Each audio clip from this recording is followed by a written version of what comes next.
bienvenidos a un nuevo episodio de ACIPI Podcast denominado Las marcas contrarias al orden público y las buenas costumbres. Bueno, bienvenidos a todos a este podcast organizado por el Comité de Marcas de ACIPI. Soy Cristina Hernández Martí, abogada especializada en propiedad industrial en España, y moderaré este episodio. Hoy vamos a abordar un tema de gran relevancia, que son las marcas contrarias al orden público y las buenas costumbres. Una marca, como ya sabéis, goza de protección porque permite distinguir los bienes y servicios de una empresa de los de otras. Sin embargo, las oficinas de marcas, ya sea de oficio o a petición de una parte interesada, deben verificar si una marca solicitada es contraria al orden público o a la moralidad. Y esto nos lleva a una cuestión fundamental, que es hasta qué punto esta revisión interfiere con el derecho fundamental a la libertad de expresión.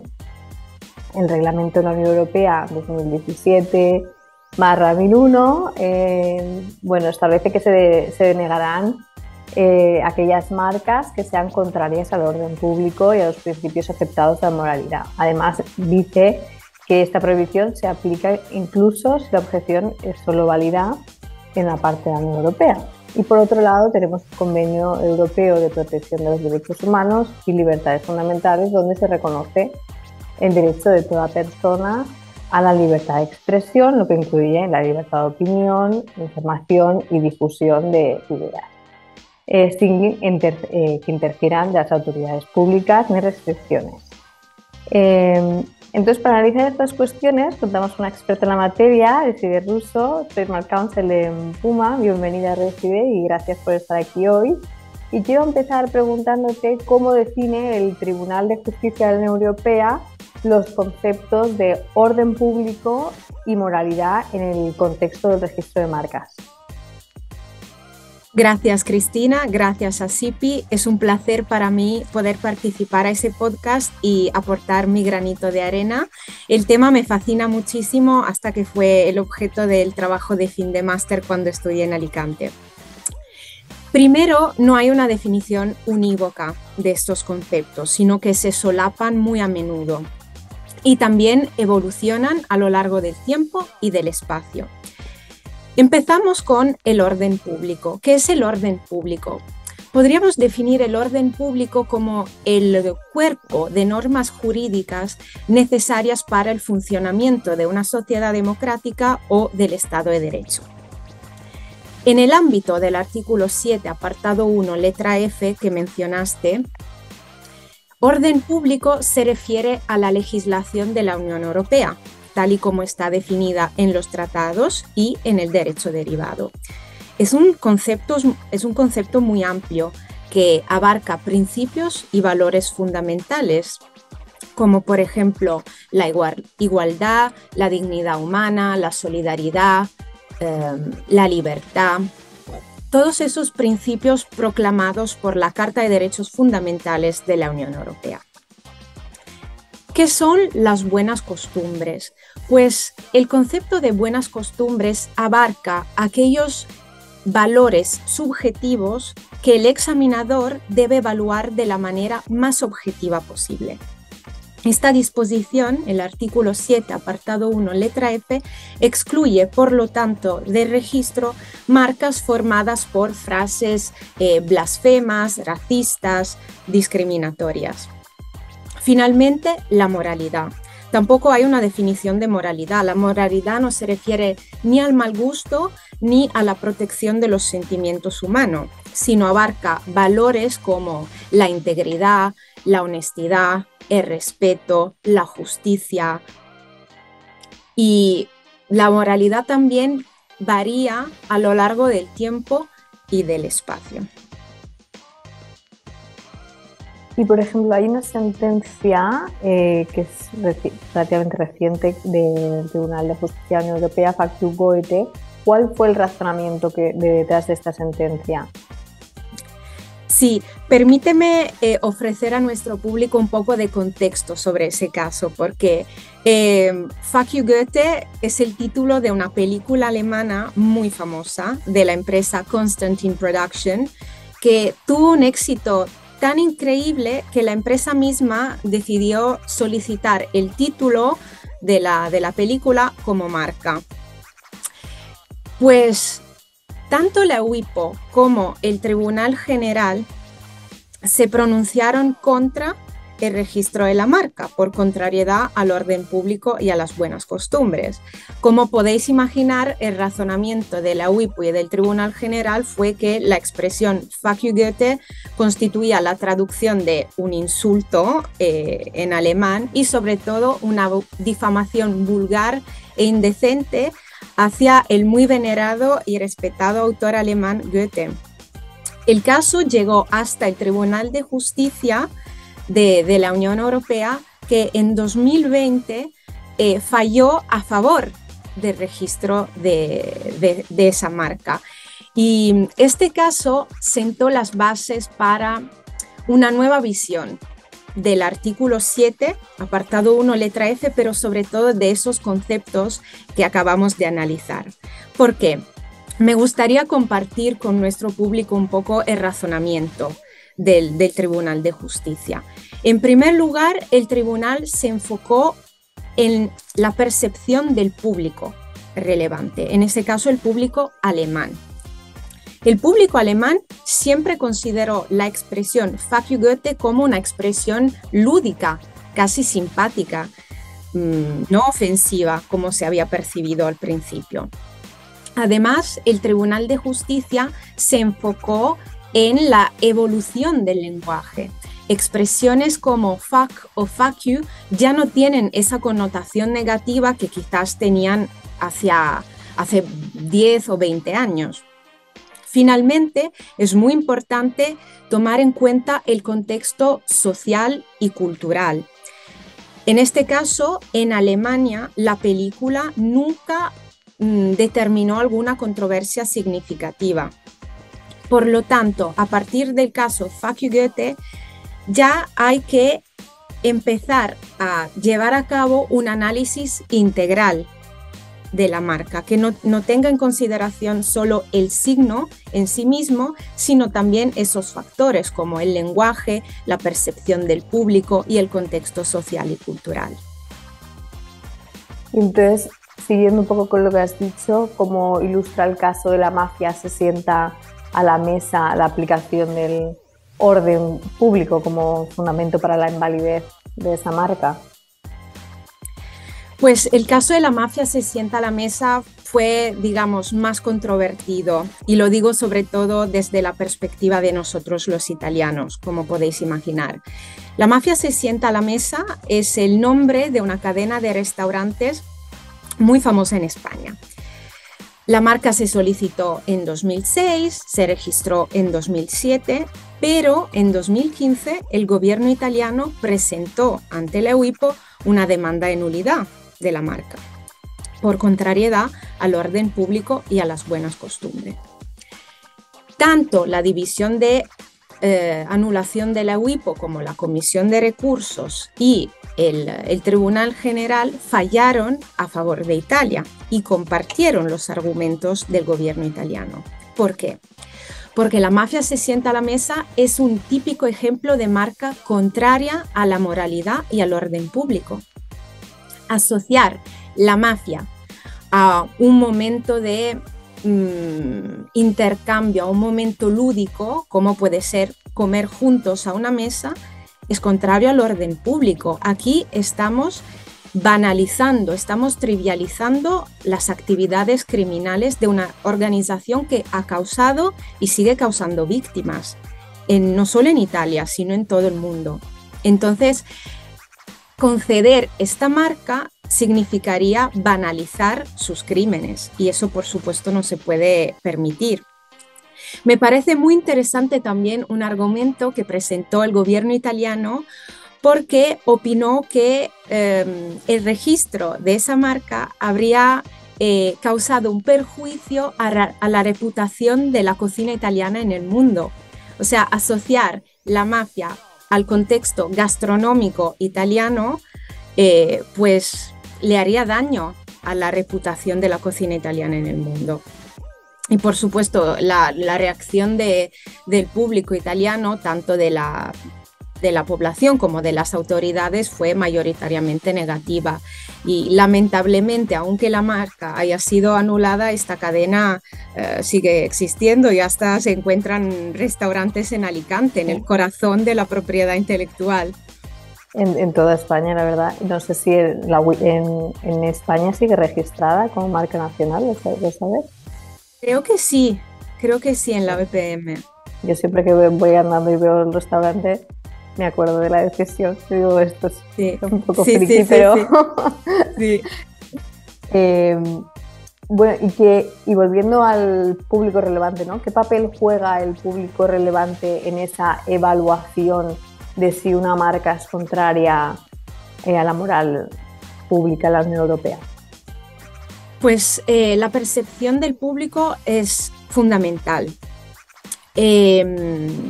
Como hemos visto, la moralidad no tiene que ver con el mal gusto o protección de sentimientos humanos.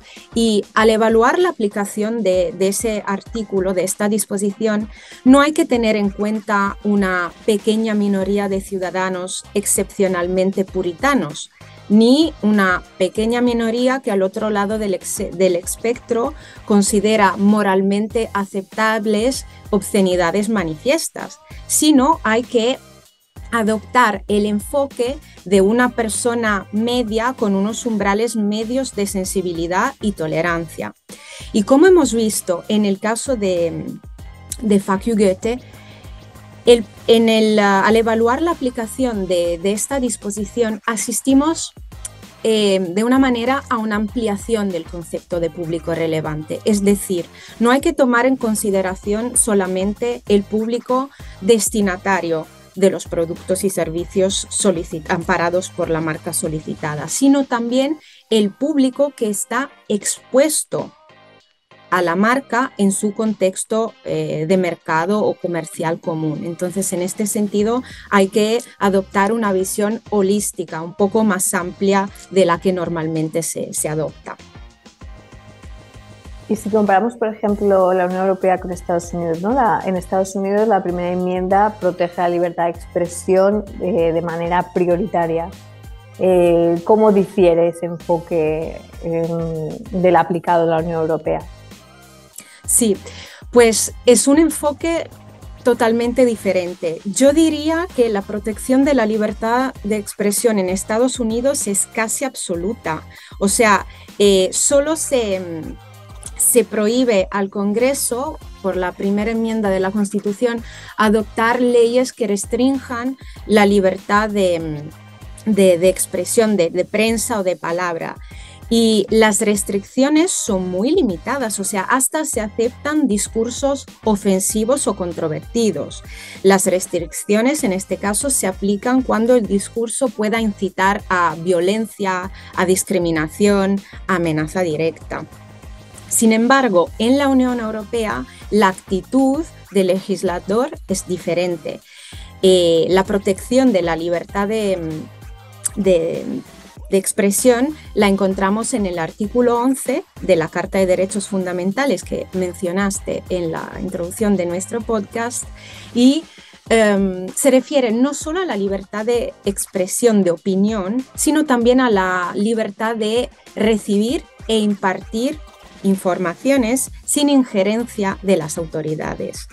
Pero en la Unión Europea sí existen restricciones, o sea, límites mayores a la protección de esta libertad, porque hay que aplicar límites cada vez que sea necesario para proteger, por ejemplo, la seguridad nacional, la salud pública, la moralidad, los derechos y la reputación de otros. El tema de la libertad de expresión, se me ocurre ahora, fue objeto de un caso muy reciente de la WIPO, donde se pronunció el Grand Board. Me refiero al caso de Maricón Perdido, de la marca. Una marca que el Grand Board decidió negar porque, por contrariedad, por supuesto, al orden público y a las buenas costumbres. Y en ese caso... También era una serie, ¿verdad? Sí, sí. Y en ese caso, la EUIPO subrayó que la aplicación del artículo 7, apartado 1, letra F, sí constituye una válida limitación a la libertad de expresión, porque siempre hay que garantizar un equilibrio entre la libertad de expresión comercial y la necesidad de proteger el público de un lenguaje ofensivo y vulgar, que pueda banalizar los valores fundamentales de la sociedad. Entonces, seguramente en Estados Unidos encontraremos marcas que igual en Europa se considerarían contrarias al orden público o a la moralidad, y sin embargo, pues en Europa no se permite su registro. Sí. Para ti, ¿cuáles son las principales críticas al criterio de la Unión Europea sobre esta denegación de marcas por razones de moralidad? Bueno, pues las opiniones no solo mías, sino también de los críticos, de los profesionales en el mundo de IP, son muy controvertidas. En primer lugar, esos conceptos son muy amplios y evolucionan a lo largo del tiempo y del espacio. Entonces siempre hay que considerar su aplicación en el momento en que se toma la decisión. O sea, conceptos o expresiones que hace 30 años se consideraban vulgares e indecentes, ahora quizás ya no lo son. Y esos criterios, además, pueden llevar a la adopción de decisiones inconsistentes, incoherentes y arbitrarias. Y esto, por supuesto, perjudica la seguridad jurídica. Además, y esto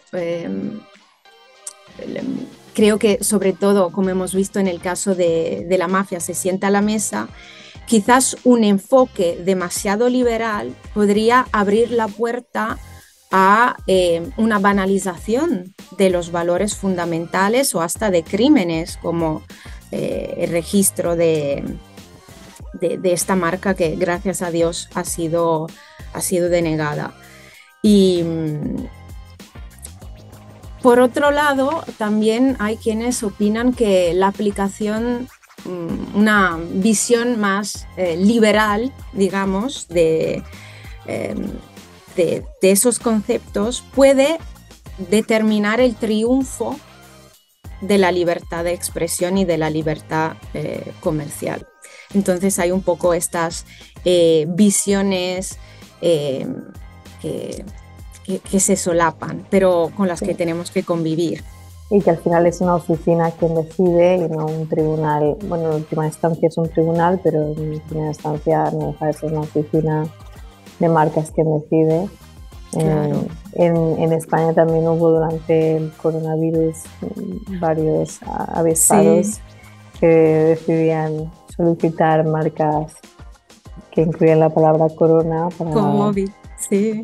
Entonces, bueno, por suerte la oficina ya de oficio consideró que efectivamente tenían el COVID, corona y, bueno, alardeaban de algo del coronavirus. Entonces, bueno, la oficina directamente denegó todas estas marcas de oficio. Sí.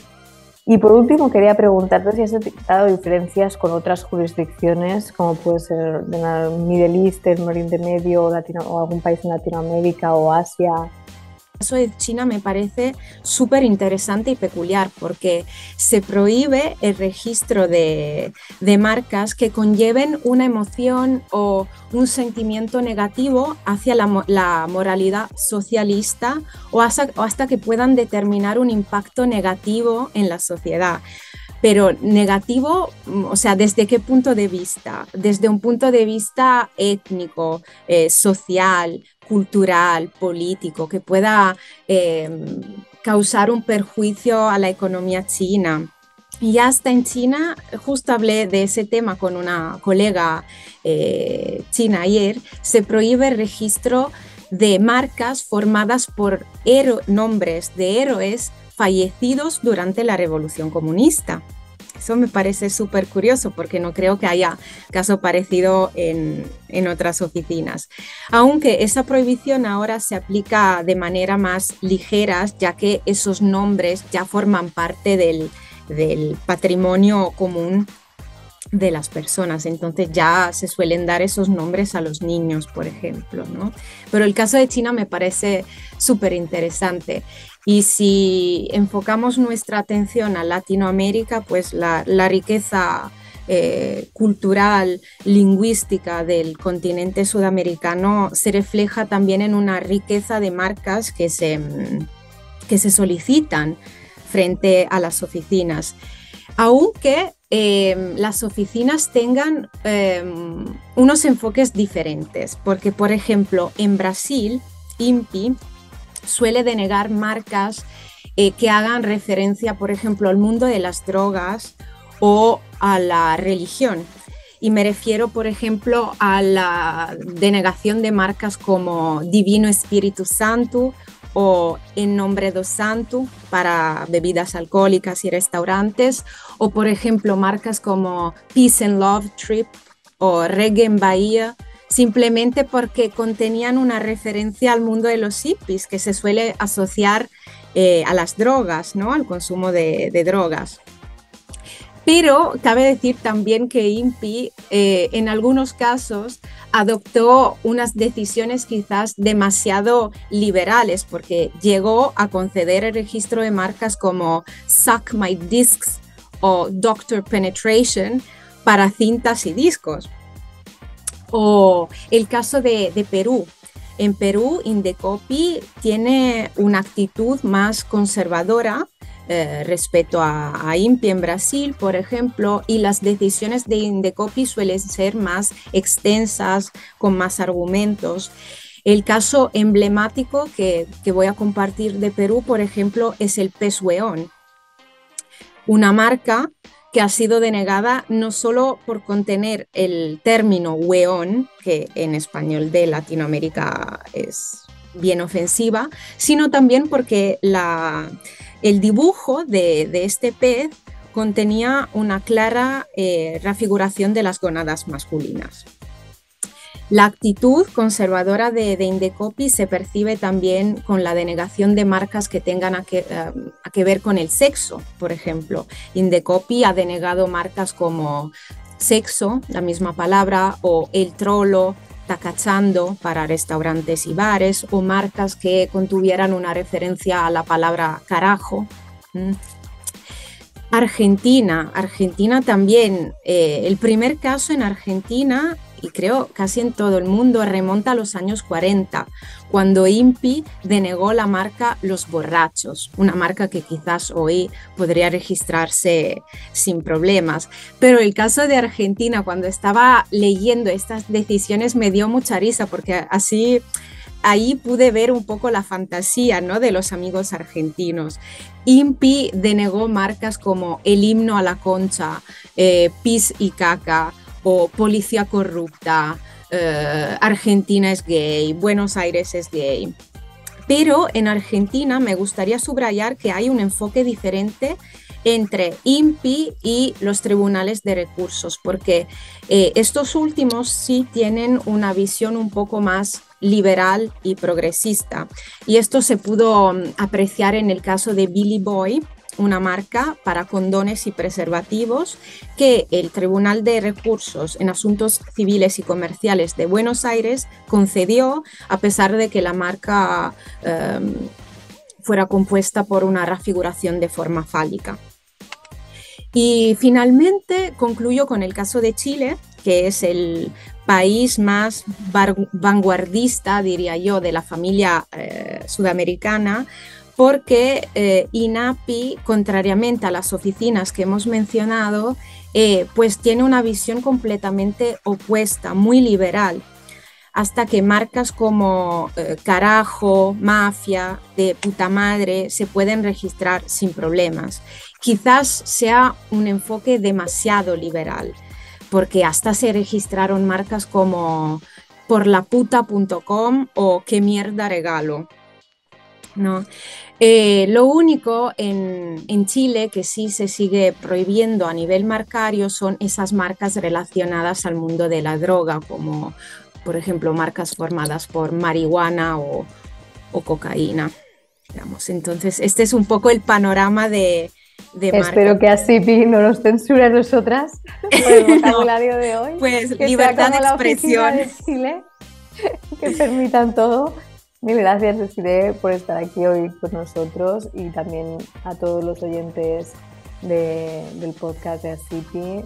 Ha sido un placer poder entrevistarte hoy. Gracias. Igualmente, gracias a todos y a ti, Cristina.